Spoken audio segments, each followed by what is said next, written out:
Barchaga salom. Bugundan boshlab tibbiyot darsligini olib boraman. Bugungi darsimiz ovqat hazm qilish sistemasidan gastrit.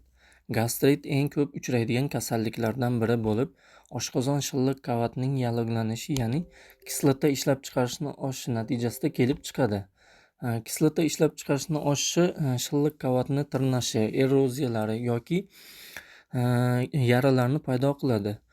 Gastritning kelib chiqishi. Gastrit polietiologik kasallik hisoblanadi, ya'ni ovqatlanish tartibini buzilishi, spirtli ichimliklarni ko'p iste'mol qilishi, infeksiyalar, dorilar ta'siri, ya'ni dorilarni noto'g'ri iste'mol qilishi, asabiylashishi, ko'p stresslarni bo'lishi hamda sanitariya gigiyena qoidalariga amal qilmaslik va boshqalar natijasida kelib chiqadi.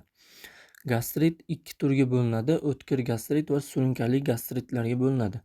O'tkir gastrit 30 kun yoki undan kam davom etadigan alomatlar kuzatiladi.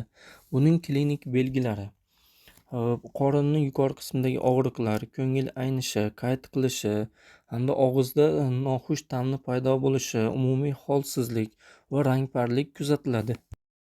Tekshiruvlar olib boradi. Ya'ni FGDS yordamida oshqozonni ko'riladi. Oshqozonni ko'rilganda shilliq qavatda eroziyalar yoki yaralarni ko'rish mumkin. Davolash o'tkir gastritga olib keluvchi xavfli omillarni bartaraf qiladi. Keyin kislotaligini pasaytirish uchun proton pompa ingibitorlari yoki H2 blokatorlardan qo'llaniladi. Parhez, birinchi parhez stoli buyuriladi, ya'ni sabzavotli va donli mahsulotlardan tayyorlangan qaynatmalar, yog'siz go'shtdan tayyorlangan sho'rvalar. Keyin tuz miqdorini cheklanadi hamda ovqat tez-tez sutkada 4-5 mahaldan buyuriladi. Hamda bemorga juda ham issiq yoki juda ham sovuq ovqatlar berilmaydi. Keyin moychechak damlamasi, ya'ni moychechak gulidan tayyorlangan damlama oshqozon shilliq qavatining yallig'lanishini oldini oladi.